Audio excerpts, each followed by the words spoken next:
Primera de Pedro capítulo 1. Primera de Pedro capítulo 1. Y hemos estado viendo esta epístola, como ya dijimos, escrita por el apóstol Pedro, a algo que en realidad nos deja ver el cambio que hubo en el apóstol Pedro, del tiempo en el que anduvo con Jesucristo, en el que anduvo ministrando con él y siguiéndolo a él y aprendiendo de él.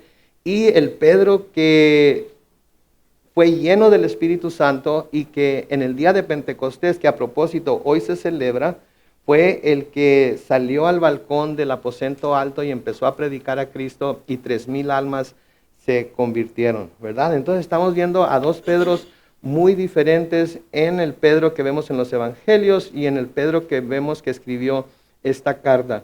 La semana pasada vimos la salutación o el saludo que hace el apóstol Pedro, ¿verdad? En donde se identifica a él, se identifica quién es, como su nombre propio, se identifica como apóstol de Jesucristo y saluda, manda un saludo por medio de esta carta a los expatriados y dispersos, los judíos y cristianos, judíos y gentiles cristianos que están dispersos por todo el área que él llama Ponto, Galacia, Capodacia, Asia y Bitinia, y que fueron elegidos. Hablamos acerca de ser elegidos y cómo todos nosotros hemos sido elegidos por Dios, ¿verdad? Todos hemos sido elegidos por Dios, no para ser salvos o dejar de ser salvos, sino que hemos sido elegidos por Dios para hacer o para ser parte de su pueblo. Somos parte de su pueblo porque Él nos eligió a nosotros. El mismo Señor Jesucristo les dijo a sus discípulos, ustedes no me han elegido a mí, yo los elegí a ustedes, ¿verdad? Entonces, así como Él eligió a sus discípulos, así nos ha elegido a nosotros también. Y debemos recordar siempre que somos elegidos de Dios, porque si Él nos eligió, el único que nos puede despreciar, por así decirlo, o deselegir, para inventar una nueva palabra, es ¿quién? Aquel que nos eligió, ¿verdad? Y Él nos dice que Él nunca nos va a dejar y nos va a desamparar. Así es que ni nos va a desamparar. Así es que si Él nos eligió, Él no nos va a deselegir. Él siempre va a vernos como sus elegidos. Y luego se nos dice ahí en el versículo 2 que fuimos elegidos según el propósito de Dios Padre y mediante la santificación del Espíritu para obedecer a Jesucristo y ser limpiados con su sangre, que la gracia y la paz les sean multiplicados. Noten todo lo que somos ahí. Fuimos elegidos para qué? Para el propósito que el Padre tenía para nosotros, como mediante la santificación del Espíritu, a través de lo cual estamos pasando todos nosotros ahorita. Estamos siendo santificados, perfeccionados, hechos a la imagen de aquel que nos creó para ser imagen de Él. Acuérdense, Dios crea al hombre como a imagen y semejanza de Él, ¿verdad? A imagen de Él lo creó. Y así es como el hombre debe ser. El hombre siempre tiene que ser la imagen de su creador, pero el hombre pecador no puede ser la imagen de su creador. ¿Por qué? Porque el hombre, y al hablar del hombre estoy hablando de la humanidad, el hombre es un ser depravado. Yo sé que se oye fuerte eso, pero eso es lo que se es sin Cristo, se es un ser depravado. Todo está al revés. Nuestra manera de ver el mundo, nuestra manera de ver las cosas está siendo vista únicamente desde el punto de vista terrenal o carnal y no estamos viéndolo desde el punto de vista celestial. Cuando nos convertimos al Señor por medio de la santificación del Espíritu, empezamos a tener o a ver con más claridad lo que Dios quiere para nosotros, cuál era el plan original de Dios para nosotros y empezamos a ser transformados en el proceso de santificación por el Espíritu Santo. A veces esa transformación no es fácil, ¿no es cierto? Algunos ya tenemos mucho tiempo en el Señor y todavía hay muchas cosas en las que tenemos que seguir siendo transformados. Otros parece ser que apenas llegan al Señor y ¡pum!, empiezan a ser transformados inmediatamente y se nota la diferencia, se ve claramente que están confiando en la gracia de Dios, en la misericordia de Dios y están siendo transformados. Y luego noten también ahí en el versículo que somos santificados por el Espíritu para obedecer a Jesucristo, para poder obedecer sus mandamientos, para ser limpiados con su sangre. Y luego Pedro les desea a sus oyentes o a aquellos que les está escribiendo esta carta que la gracia y la paz les sean multiplicadas. Ahora, algo que quiero decirles aquí hoy al principio es que esta carta fue escrita a cristianos, judíos y gentiles que estaban pasando por un tiempo de aflicción y de enfermedad, de aflicción y de persecución tremenda. ¿Okay? Estaban pasando por un tiempo muy difícil estos cristianos, tanto gentiles como judíos. Y siempre les he dicho que donde estamos en la palabra es donde estamos. Y yo creo que ahorita como nación, ahorita como ciudad, como estado, estamos pasando por un tiempo bastante difícil, ¿no es cierto? Estamos pasando por un tiempo... Todavía no llegamos al punto en el que nos andamos peleando por comida en los mercados o la gente anda haciendo destrozos por esa razón, aunque por otras razones sí lo andan haciendo. Pero para allá vamos. Si las cosas se ponen peor de lo que están ahorita y pudieran ponerse peor, para allá vamos. Y entonces estamos pasando por una aflicción tremenda. Estaba diciendo Karina que la cuarentena ha estado difícil. Ya ha estado difícil, ¿verdad? Especialmente para los que queremos bajar de peso. Ha estado difícil, porque no tenemos nada que hacer más que estar en la casa y corriendo de la sala donde estamos acostados viendo la televisión o estudiando la palabra de Dios, según sea el caso, ¿verdad? Al refrigerador o a la cocina, ¿verdad? Y si nuestra cocina y nuestra sala están juntitos, pues no es mucho el ejercicio que estamos haciendo, ¿verdad? Entonces, ha sido difícil. Ha sido difícil no poder estar con nuestros hermanos y nuestras hermanas. Ha sido difícil poder convivir los unos con los otros, ¿verdad? Ha sido difícil para mí, por ejemplo, ha sido muy difícil ver a mis hijos salir y pensar a dónde van a ir, con quién van a estar, qué van a estar haciendo, se llevaron la máscara, no se llevaron la máscara, etcétera, etcétera. Ahora, la aflicción que nosotros estamos pasando ahorita no se compara con la aflicción que estos cristianos estaban pasando, porque ellos estaban muriendo por su fe. Pero de nuevo, si las cosas siguen como van, ¿saben qué? Muy pronto vamos a ser perseguidos por nuestra fe. Vamos a ser perseguidos por nuestra fe. Miren lo que se está haciendo con las iglesias, prohibiéndoles reunirse, prohibiendo que gente enferma entre por sus puertas. Cuando la iglesia, en la Biblia se nos dice, si alguno está enfermo, llamen a los ancianos para que oren por él, lo unjan con aceite y la oración eficaz del justo puede mucho. Entonces, poco a poquito se está condicionando a la gente para que vaya en contra de las cosas que la Biblia dice, pero empezando con lo menos, con lo que parece ser menos dañino, ¿verdad? Y tenemos que tener mucho cuidado porque poco a poco nos están acondicionando a estar separados los unos a los otros. Nos están acondicionando a recibir cualquier orden del gobierno como ley, aunque nada más sea sugerencia. Y mucha gente oye una sugerencia del gobierno y la toma como que es ley. Y se apega a ella como no se apega al límite de velocidad que hay en las calles, que claramente está señalado, ¿verdad? Pero si el gobernador dice no se junten, pues el gobernador dijo. Pues ahora como el gobernador dijo que sí se juntaran, entonces ahora sí podemos. No debemos estar sujetos a ello. No estoy diciendo que no nos sometamos a las leyes que están sobre nosotros, pero debemos someternos a las leyes que están sobre nosotros que no nos llevan a desobedecer la palabra de Dios. Ahora, ¿por qué estas personas están siendo afligidas y perseguidas de la forma en la que están siendo afligidas y perseguidas? Pedro decide que esta carta va a ser una carta que va a comenzar primero con una nota alta, en la que les va a estar recordando lo que son, recordándonos a nosotros lo que somos en Cristo Jesús. Y las razones que ellos tenían a pesar de lo que estaba sucediendo, y las razones que nosotros tenemos a pesar de todo lo que está sucediendo, para alabar a Dios, para dar gracias a Dios, para bendecir a Dios, para permanecer firmes con Dios y para Dios en esta vida terrenal que tenemos ahorita. ¿Sí? Entonces, eso es lo que Pedro va a tratar de hacer a través de toda esta carta. Y noten cómo comienza el versículo 3 de primera de Pedro 1. Noten que dice, bendito sea el Dios y Padre de nuestro Señor Jesucristo, que por su gran misericordia y mediante la resurrección de Jesucristo nos ha hecho nacer de nuevo a una esperanza viva. Noten, bendito sea el Dios de nuestro Señor Jesucristo, que por su gran misericordia y mediante la resurrección de Jesucristo nos ha hecho nacer de nuevo a una esperanza viva, ¿verdad? Siempre decimos, y lo dije ahorita en la oración que hice, que Dios es digno de toda honra, de toda adoración, de toda alabanza, ¿sí? Y precisamente lo que la palabra bendito quiere decir, quiere decir que se habla bien de una persona, ¿sí? Hablar bien de una persona. A veces decimos, por ejemplo, en la iglesia tradicional habla de agua bendita, ¿verdad? Y la agua es bendita, ¿por qué? Porque el sacerdote la bendijo, la convirtió en bendita por medio de la señal de la cruz y las palabras que dice, etcétera, etcétera. ¿Verdad? Hay muchas cosas que llamamos benditas, pero ser bendito no es un atributo, ¿sí? Necesariamente que se le pueda aplicar a alguien o algo. Ser bendito quiere decir que se habla bien, se dice buena palabra acerca de lo que se está hablando. Y de nuevo, siempre decimos que Dios es digno de toda honra, de toda adoración y alabanza. De nuevo, la palabra bendito es la palabra, escuchen esto, que viene del griego eulogeo. Eulogeo. ¿De dónde tenemos la palabra en español? Elogio.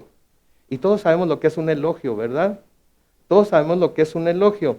Elogio es alabanza de las cualidades y méritos de alguien o de algo. Eso es lo que es, ¿sí? Ser bendito. Eso es lo que es bendecir, ¿sí? El decir yo te bendigo no tiene ningún significado si no hay una razón detrás del yo te bendigo para bendecirte. Entonces, cuando Pedro está diciendo aquí, bendito sea el Dios y Padre de nuestro Señor Jesucristo, está elogiando a Dios. Está elogiando a Dios, alabando a Dios por los méritos que Él tiene y por las cosas que Él ha hecho.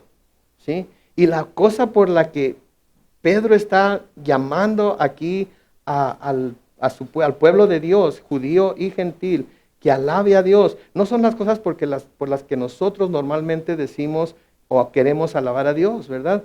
Porque hay muchas razones por las que decimos que alabamos a Dios. Alabamos a Dios por su provisión para nosotros, ¿no es cierto? Reconocemos que todo lo que tenemos viene de su mano a la nuestra y lo alabamos por proveer para nosotros lo que necesitamos. Lo alabamos por la protección que nos brinda, ¿sí? Lo alabamos porque es nuestro protector, porque Él pone a sus ángeles a nuestro alrededor y nos guarda de los peligros. Lo alabamos por eso, ¿verdad? Pero si vamos a buscar la principal razón por la cual Dios, el Padre de nuestro Señor Jesucristo, debe ser alabado o bendecido, adorado, honrado, ¿sí? Lo que Pedro está mencionando aquí es la razón principal por la que eso debe suceder. Sí, qué bueno que Dios provea para nosotros. Sí, qué bueno que Dios nos proteja. Sí, qué bueno que Dios nos cubra, ¿verdad? Sí, qué bueno que Dios nos sane, todo eso. Todo eso es digno de alabanza. Pero lo que Pedro menciona aquí es la razón principal. Si todo lo demás no sucediera, nada más con esto que Pedro va a decir aquí, es razón suficiente para que estemos constantemente alabando, adorando, honrando a Dios, bendiciéndolo. ¿Escucharon la palabra ahí? Ven de bien, diciéndolo, hablando bien de Él, elogiándolo. De nuevo, alabándolo. ¿Sí? ¿Y por qué? ¿Por qué dice Pedro que lo bendigamos o que lo alabemos o que lo... ¿Por qué? Por su gran misericordia y mediante la resurrección de Jesucristo nos ha hecho nacer de nuevo a una esperanza viva. Esa es la razón principal por la que debemos bendecir a Dios. Esa es la razón principal por la que debemos estarle alabando. Todo lo demás le damos gracias por ello y lo alabamos por ello. Pero esto es lo que nunca debemos olvidarnos, que por esa misericordia tan grande que tiene, que por esa gracia tan inmensa que nos ha mostrado en la crucifixión y muerte de Jesucristo, y por ese poder tan inmenso que mostró al resucitarlo de los muertos, Él nos ha hecho nacer de nuevo a una esperanza viva. Él nos ha hecho nacer de nuevo a una esperanza viva. Y es por su misericordia, ¿sí? Porque en su estado de hombre, que es nuestro Señor Jesucristo, Él se identificó con las debilidades humanas y proporcionó en el Señor Jesucristo un sacrificio santo, puro, ¿sí? Agradable delante de Él, ¿sí? Para que nuestras debilidades pudieran ser cubiertas, lavadas, quitadas por medio de la sangre de Jesucristo a través de su muerte y por medio de su resurrección pudiéramos ser hechos hombres y mujeres nuevas. La misericordia es algo tan grande, ¿sí? Y a propósito, se nos llama a nosotros a ser misericordiosos los unos con los otros, ¿sí?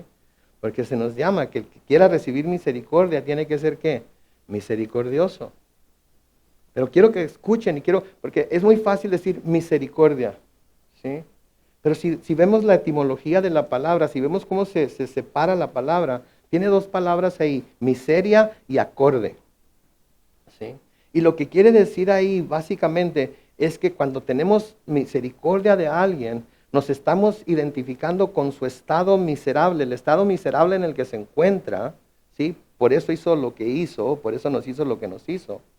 Pero nos estamos identificando con ese estado miserable en el que se encuentra y decimos, porque yo me identifico con ese estado miserable de esta persona y porque yo sé que por su debilidad hizo lo que hizo y por mi debilidad yo puedo también hacer lo que él o ella hizo, voy a mostrarle gracia, voy a darle mi perdón, me voy a identificar con él y voy así a pasar por alto la ofensa que me hizo. Eso es lo que es tener misericordia. Escuchen, misericordia es la cualidad del carácter de Dios por medio de la cual se muestra a sí mismo compasivo, tolerante y generoso a seres humanos pecaminosos, guardándoles de su ira, perdonándoles, concediéndoles su justicia para que puedan vivir y crecer en la fe y obediencia. ¿Escucharon lo que es misericordia? Porque esa es la misericordia que nosotros también debemos mostrar a los demás.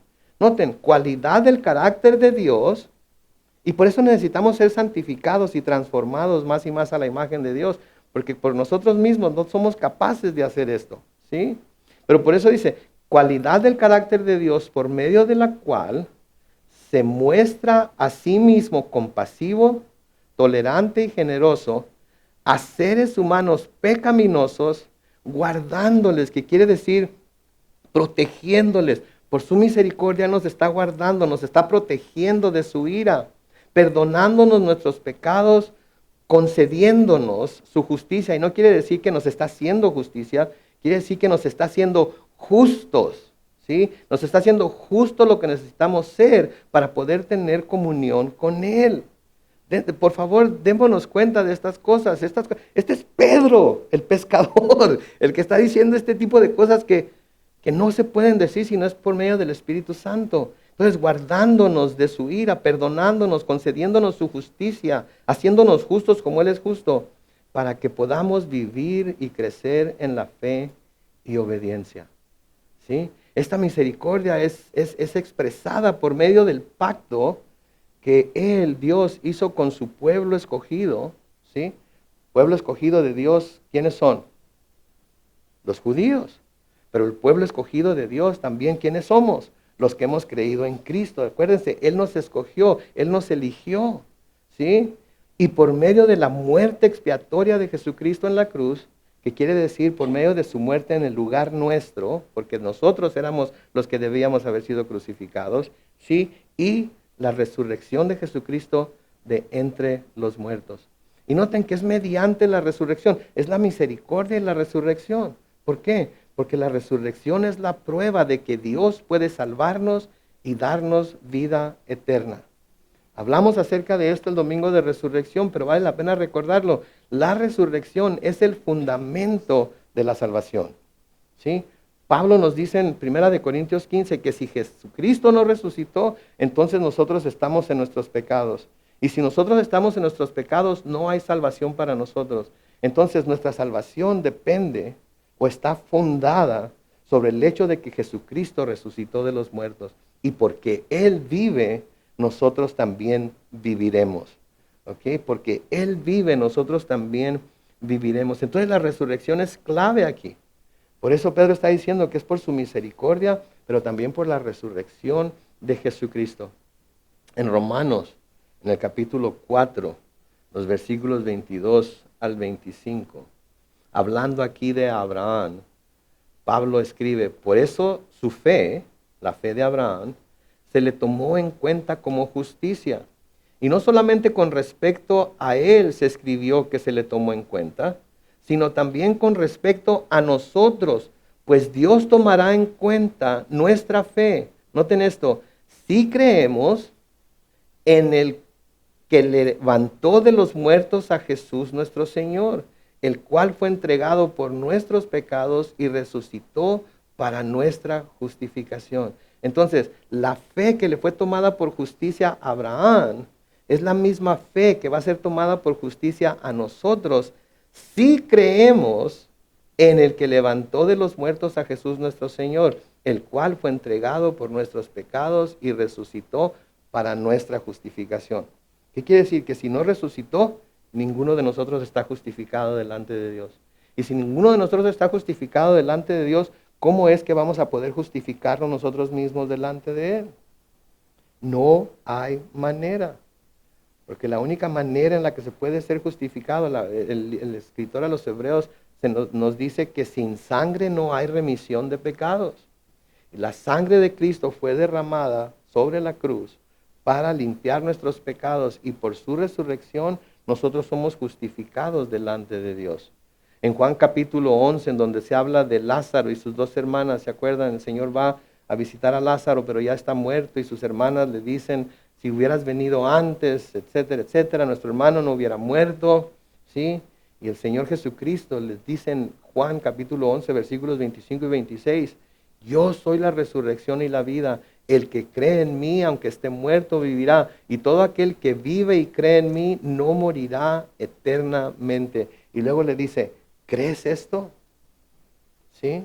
¿Escucharon? El que vive y cree en mí, no morirá eternamente. ¿Cuántos están vivos aquí hoy?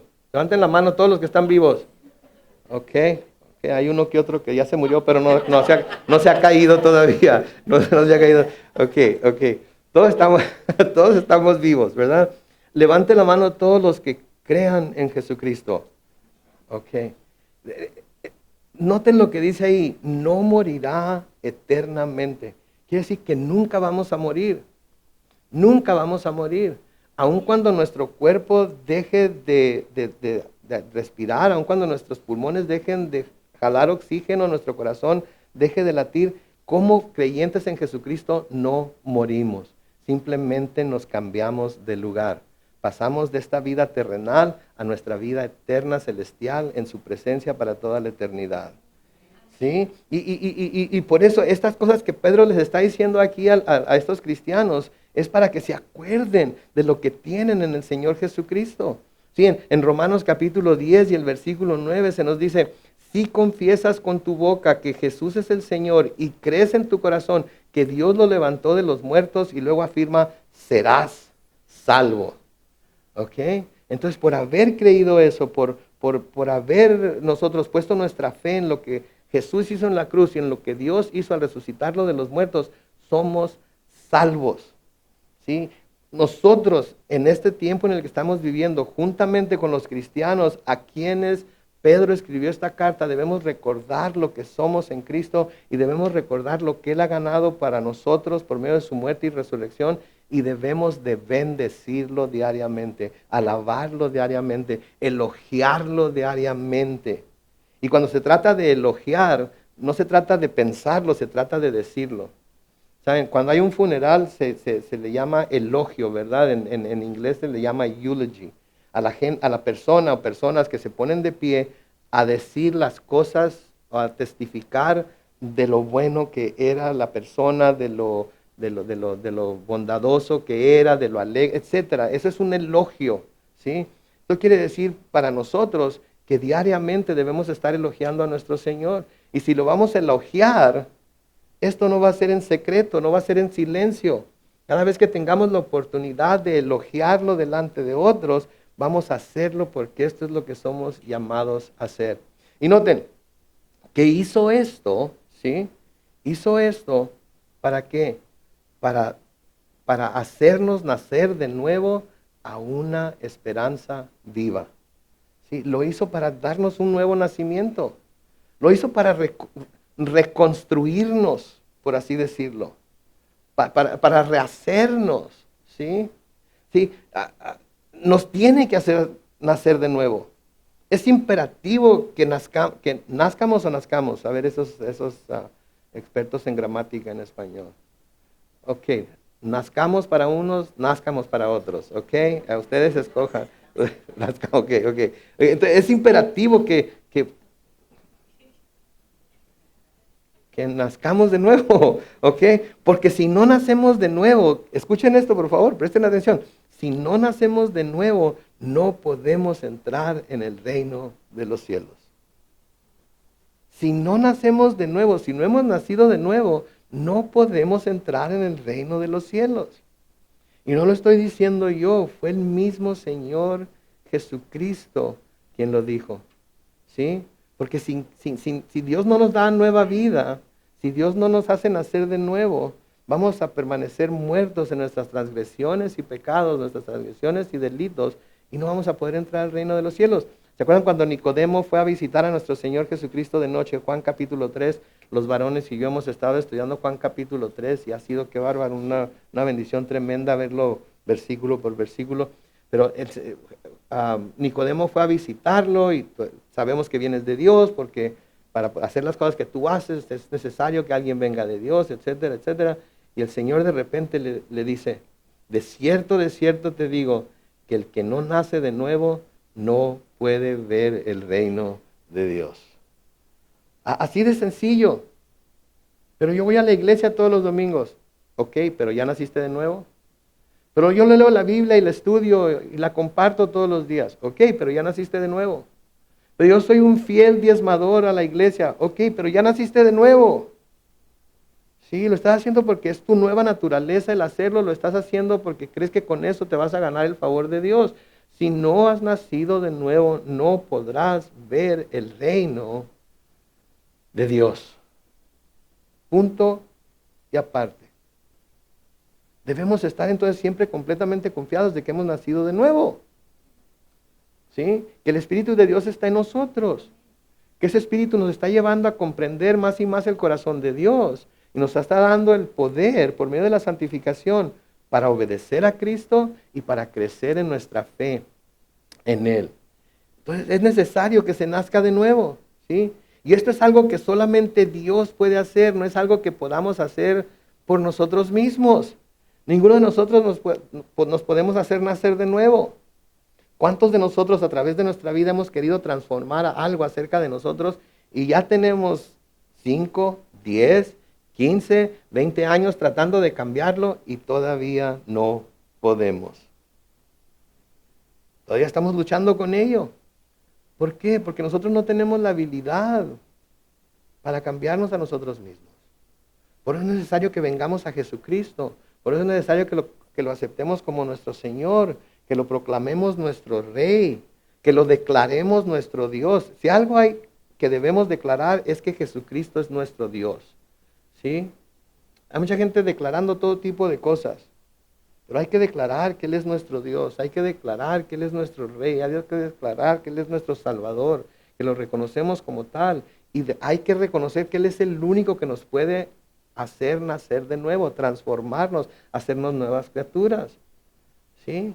El mismo Nicodemo en esa misma ocasión, en Juan 3, versículos 4 y 6, le dice, ¿y cómo puede un hombre nacer siendo ya viejo? ¿Acaso puede entrar en el vientre de su madre y volver a nacer? Y Jesús le respondió, de cierto te digo, que el que no nace de agua y del Espíritu no puede entrar en el reino de Dios. Lo que nace de la carne, carne es, y lo que nace del Espíritu, Espíritu es. En el estudio de varones hablamos de lo que eso significa, pero lo único que quiero señalar aquí hoy es que lo que nace de la carne es carne. Y siempre va a ser carne. Pero lo que nace del Espíritu es Espíritu. Y cuando nacemos de nuevo y el Espíritu de Dios entra en nosotros y el Espíritu de Dios empieza a transformarnos, no hay duda en nuestra mente y en nuestro corazón de que eso está sucediendo. ¿Por qué? Porque de repente ya somos santos, perfectos, y ya no tenemos que pisar el suelo para caminar, flotamos por encima del suelo. No, para algunos sería imposible flotar. ¿Sí? Algunos de nosotros, por más que queramos, ni en el agua flotamos, nos hundimos. ¿Verdad? Tenemos que ponernos un salvavidas para poder flotar. No me dejen hacer eso, ¿ok? Cuando diga eso, háganle así.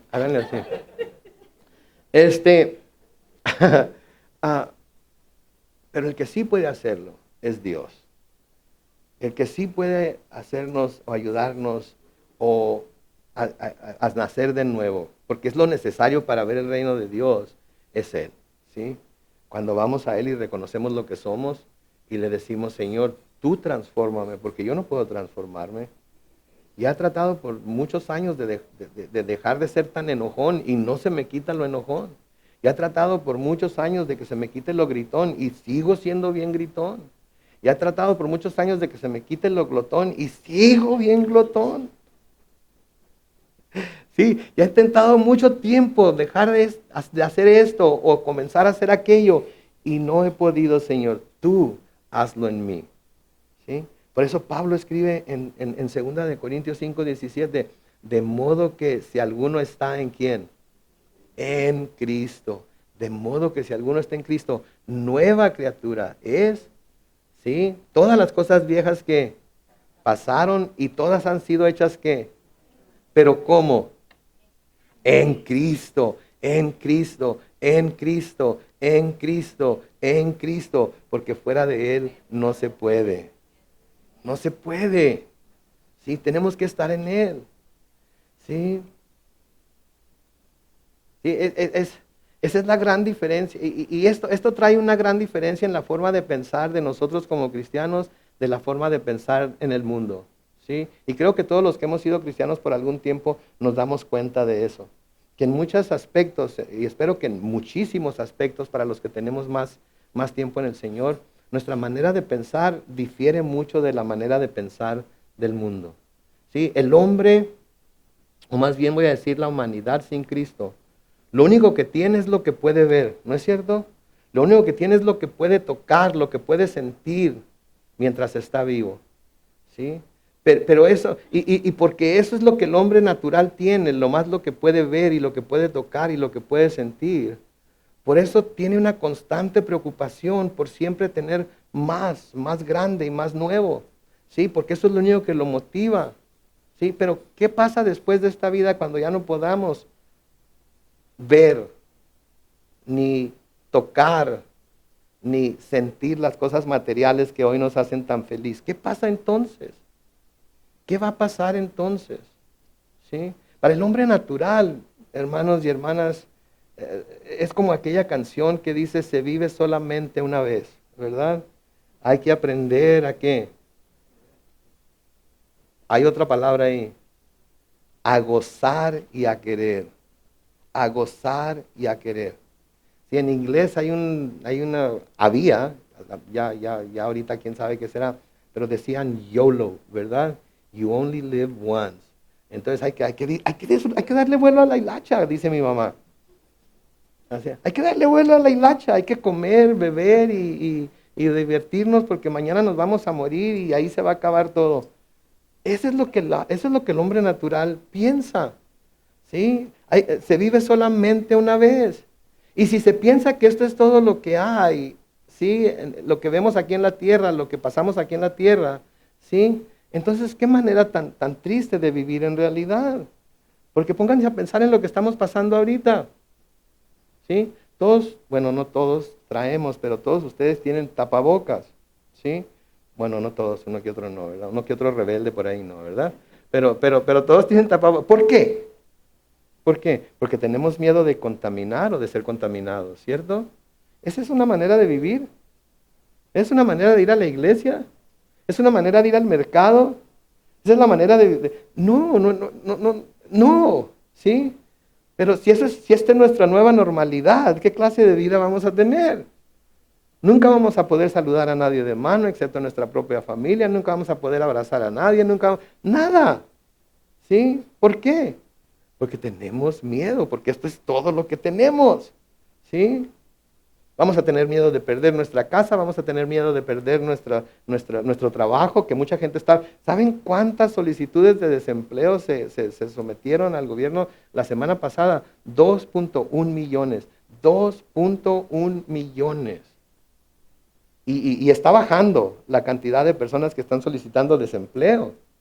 Pero ¿qué tanto falta para que nos toque a alguno de nosotros? ¿Y qué vamos a hacer si esto es en lo que estamos esperanzados, que nos va a ayudar a seguir adelante? ¿Sí? Entonces, el hombre natural, así es. ¿Sí? Hay que gozar, como dice la canción. ¿Sí? Y si lo único que se tiene es lo que vemos, lo que sentimos, lo que probamos, lo que podemos, lo que hay aquí en la tierra. Entonces pensar así, de que se vive solamente una vez, tiene sentido. Pero ¿saben qué? Tarde o temprano la gente se da cuenta, el mundo se da cuenta, yo me di cuenta, espero que todos ustedes se hayan dado cuenta, ¿sí? De que nada de esto satisface en realidad. ¿Sí? De que se puede lograr todo, se pueden tener los logros más altos, más sublimes, más de mayor fama. Y todo eso llega el momento en el que ya no satisface. Porque ¿y ahora qué más hay? Por eso tanta gente se vuelve a tanta perversidad, porque ya logró todo lo que quería lograr, ya no hay más que lograr, entonces ¿qué hago? Tengo que buscar algo nuevo, tengo que buscar algo que me emocione más, algo que me haga sentir que estoy vivo, porque ya donde estoy ya no estoy cómodo, ya. ¿No es cierto? Hay un hombre muy famoso que hizo eso. ¿Saben quién es? 10 centavos al que me diga quién fue. Salomón. Salomón fue el hombre más rico que jamás haya existido. El hombre más poderoso que jamás haya existido. Se nos dice en la Biblia que en los tiempos de Salomón la plata eran como piedras en las calles de Israel, en las calles de Jerusalén. Y él lo intentó todo. ¿No me creen? Vean en Eclesiastés capítulo 2. Si quieren verlo en Eclesiastés, si no apunten la cita y léanlo después. Pero noten lo que dice Salomón en Eclesiastés capítulo 2. Dice, pensé entonces en lo íntimo de mi ser. Una otra manera de decir, me dije a mí mismo, anda que voy a probar lo que es la alegría. Voy a disfrutar de lo bueno. Pero resultó que también esto es vanidad. Y concluí que divertirse es una locura y que los placeres no sirven de nada. El versículo 3 dice, en lo íntimo de mi ser me propuse agasajarme con vino y ser lo más necio posible. Y se agasaja uno con vino, eso es lo que se convierte en un necio, ¿verdad? Pero ser lo más necio posible, ¿sí? Sin dejar de mantenerme bajo el control de mi sabiduría. O sea, me voy a poner hasta que me cambie de nombre, ¿sí? Le voy a dar hasta que me ponga bien estúpido, es lo que está diciendo aquí. ¿Ok? Se va a cambiar de nombre. ¿Ok? Entonces, sigue diciendo, quería ver qué de bueno sacan los mortales de sus ocupaciones, de toda la vida bajo el cielo. Versículo 4, emprendí grandes obras. Hice que me construyeran casas y que me plantaran viñas. Tuve mis propios huertos y jardines, y ahí planté toda clase de árboles frutales.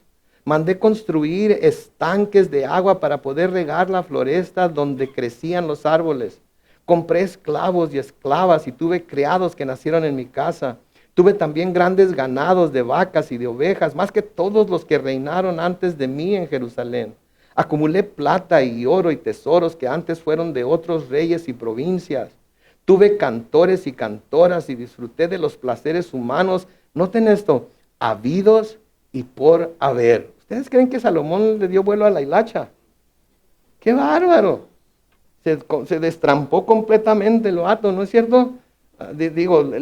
Se abandonó, se aventó con abandono a los placeres del mundo. ¿Sí? Hice todo lo que hay por hacer, ¿sí? Habidos y por haber. Versículo 9 dice, mi grandeza fue mayor que la de todos los que reinaron antes de mí en Jerusalén. Pero además, siempre conservé mi sabiduría. Noten lo que dice el versículo 10. No les negué a mis ojos nada que desearan ver, ni conscientemente me aparté de placer alguno. Si se trataba de placer, yo lo hacía. Y esa es la filosofía del mundo, ¿no es cierto? Si se siente bien, hazlo. Si se siente bien, hazlo. Porque en lo íntimo disfruté de todos mis afanes. Esa fue la recompensa de todos mis afanes. Versículo 11 dice, luego me puse a considerar todo lo que ya había hecho con mis manos y el trabajo que me costó realizarlo, y resultó que todo era vanidad y aflicción de espíritu. Nada es provechoso bajo el sol. Al final de todo eso, al final de tenerlo todo, al final de hacer lo que le viniera en gana, al final de no ponerse ningún freno, llega a la conclusión de que todo es vanidad. Todo está vacío. Todo está vacío. Nada llena. Se pueden tener logros y logros y logros y terminar completamente vacío. ¿Sí? Hay gente que dice, ya me quiero graduar de la high school. En cuanto me gradúe de la high school y tenga 18 años, me voy a largar de la casa de mis padres y voy a ir a vivir yo solo, voy a hacer lo que a mí me dé mi regalada gana. Me voy a ir al colegio y voy a ponerme hasta las chanclas todos los días y nadie me va a decir nada. Y lo hacen y al final de cuentas terminan sin ninguna satisfacción. No, pero me voy a graduar del colegio y voy a tener un buen trabajo. Me voy a ir a trabajar a McDonnell Douglas, o me voy a ir a trabajar a Boeing, o me voy a ir a trabajar al McDonald's, no sé a dónde, porque ahorita no hay mucho trabajo ni para los graduados universitarios, ¿verdad? Pero me voy a ir a trabajar y voy a ganar mucho dinero y voy a comprar una casa para los 30 años, ya voy a tener mi primer millón, para los 40, me voy a jubilar y voy a vivir el resto de mi vida. Y llegan los 25 años y los 30 años y los 40 años y llegan a tener algunos logros. Y cada vez que llegan a un logro tienen que tener otro más. Y cuando los logros dejan de llegar, empieza a caer que la depresión y empiezan a sentirse como que no tiene sentido la vida y para qué estoy aquí, todos están contra mí, mis padres no me apoyan, me echaron de la casa, no, tú te fuiste cuando cumpliste 18 años porque no querías someterte a ellos, hasta Dios está en mi contra. Ni el diablo me quiere, ¿ok? Y empieza la depresión y todo ese tipo de cosas y se dan cuenta cómo Salomón, de que considerar todo lo que han hecho, sí, resulta vanidad y aflicción de espíritu. ¿Sí? Pero para el creyente hay algo más que todo eso.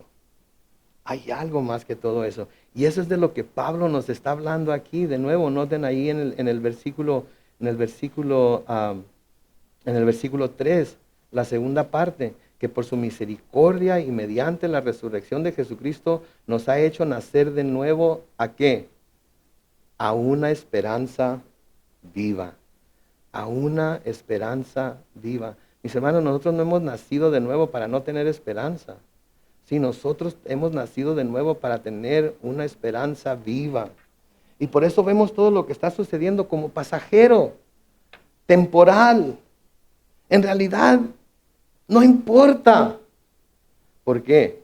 Porque nuestro destino es el cielo. Porque nuestro destino es estar con Dios para toda la eternidad. ¿Sí? Y algunos vamos a llegar allá más pronto que otros. ¿Sí? Pero todos los que hemos creído en Jesucristo vamos a llegar allá. Y esa es la esperanza viva de la que habla Pedro aquí. La esperanza que Pablo dice, habla de esa esperanza en Romanos 5 y nos dice que es una esperanza que no defrauda, que no decepciona, que no avergüenza. ¿Sí? Es una esperanza que podemos contar con que sí nos va a llenar. Sí vamos a decir, valió la pena seguir a Cristo. No terminó en algo vacío, no terminó en decepción, no terminó en vergüenza, no terminó en depresión, sino lleno de gozo. ¿Sí? Yo me imagino a mi esposa entrando al reino celestial y el Señor diciéndole, buena sierva y fiel. En lo poco fuiste fiel, en lo mucho te pondré. Entra en el gozo de tu Señor. Y yo me miro un día llegando ahí también, dando brincos y saltos. ¿Sí? Y si voy a ser sinceros, a ella no va a ser la primera que voy a buscar. El primero que voy a buscar va a ser a Jesús. Para besarle los pies. Y seguir adorándolo. Y seguir bendiciéndolo.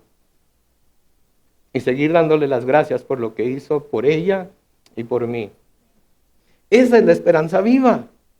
Esa esperanza no muere, esa esperanza nadie nos la puede quitar, nadie nos la puede robar. Noten, Pablo nos dice en Romanos capítulo 5, versículos 1 al 5, así pues, justificados por la fe, tenemos paz con Dios por medio de nuestro Señor Jesucristo, por quien tenemos también por la fe acceso a esta gracia en la cual estamos firmes y nos regocijamos ¿en qué? En la esperanza de la gloria de Dios. Versículo 3, y no solo esto, sino que también nos regocijamos en los sufrimientos, porque sabemos que los sufrimientos producen, dispensen las lágrimas, me están tapando aquí la vista, que los sufrimientos producen resistencia. ¿Sí? La resistencia produce un carácter aprobado, y el carácter aprobado produce esperanza. Y noten lo que dice en el versículo 5, y esta esperanza no nos defrauda. La Reina Valera 60 dice no avergüenza. Al inglés se traduce como no nos decepciona. ¿Por qué? Porque Dios ha derramado su amor en nuestro corazón por el Espíritu Santo que nos ha dado.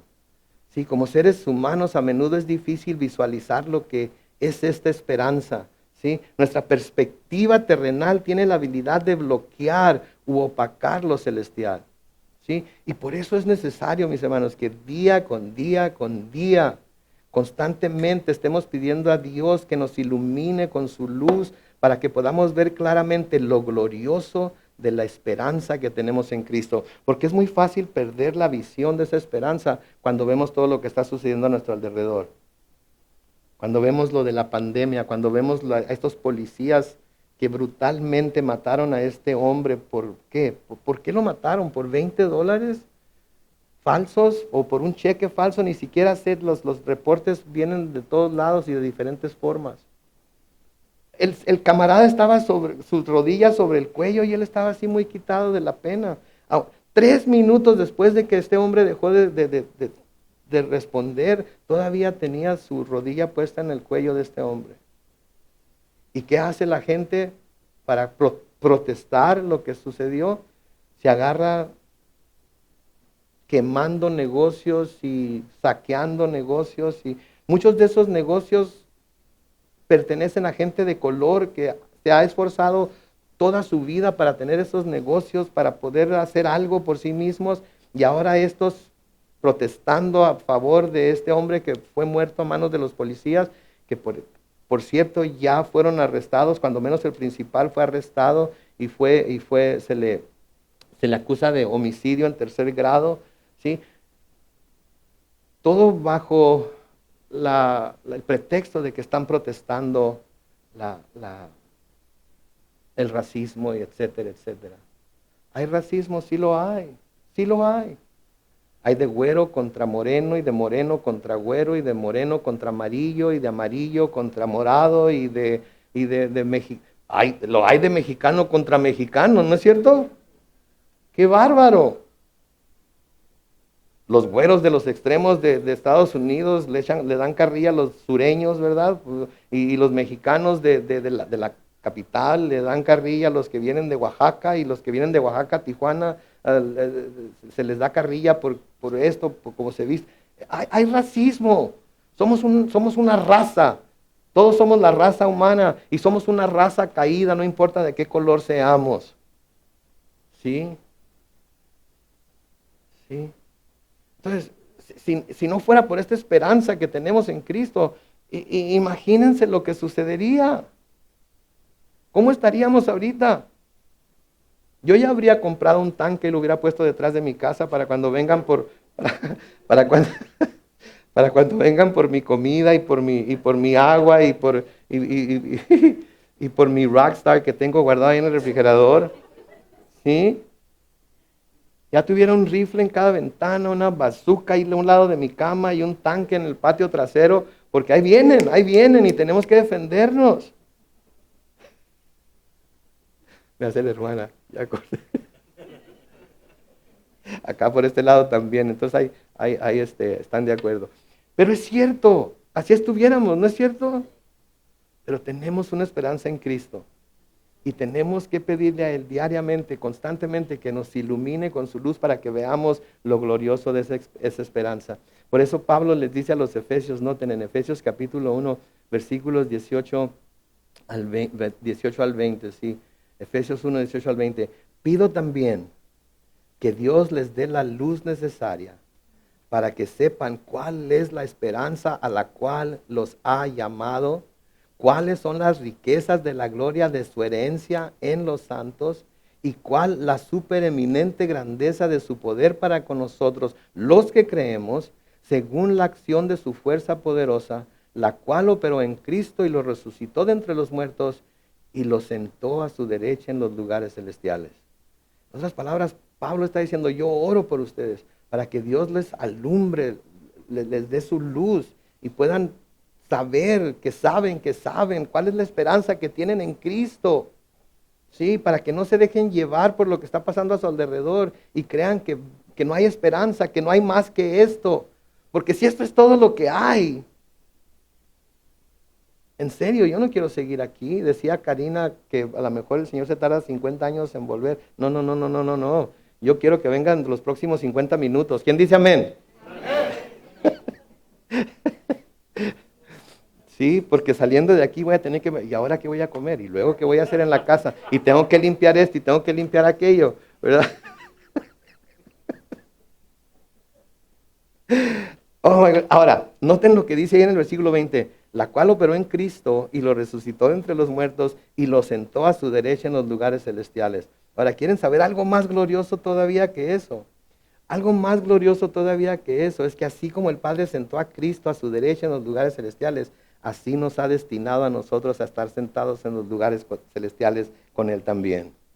¿Sí? En Efesios 2, versículos 1 al 9 dice, a ustedes les dio vida.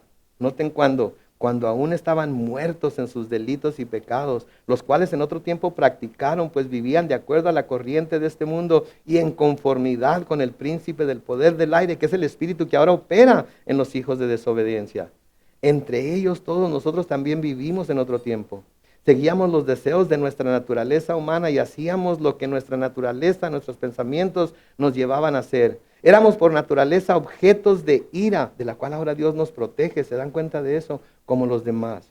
Pero Dios, cuya misericordia es abundante por el gran amor con que nos amó, nos dio vida junto con Cristo, aun cuando estábamos muertos en nuestros pecados. La gracia de Dios los ha salvado. Y noten esto en el versículo 6, y juntamente, y también junto con Él, nos resucitó y asimismo nos sentó al lado de Cristo Jesús en los lugares celestiales. ¿En dónde está sentado Jesús? A la derecha de Dios. ¿Y en dónde estamos sentados nosotros? A un lado de Jesucristo. Esto ya ha sido ganado para nosotros, esto ya es nuestro, esto es nuestra esperanza. ¿Qué nos puede hacer el COVID-19? ¿Qué nos puede hacer cualquier cosa? Nada. ¿Sí? Y luego noten en el versículo 4, y aquí vamos a terminar. Noten lo que nos dice ahí en el versículo 4. ¿Sí? Para que recibamos una herencia, noten, incorruptible, incontaminada, imperecedera. Y luego dice, esta herencia les está reservada, ¿en dónde? En los cielos. Ya tenemos la reservación hecha. Hasta eso se ha hecho por nosotros. Ni eso tenemos que hacer nosotros mismos. Vamos a llegar. El Señor va a abrir el libro de la vida y va a decir, oh sí, aquí estás. Estás en mi Hijo Cristo Jesús. Pásale. Entra en el gozo de tu Señor. Entonces, ¿a qué tenemos que temerle? Tenemos una esperanza viva en Cristo Jesús. Vivamos entonces como que esa esperanza es real en nuestros corazones. Vivamos de tal manera que estamos constantemente por medio de nuestra boca y por medio de nuestra vida bendiciendo a nuestro Dios y Padre, el Padre de nuestro Señor Jesucristo. Elogiémoslo con nuestra boca y con nuestra manera de vivir. Amén. Vamos a orar.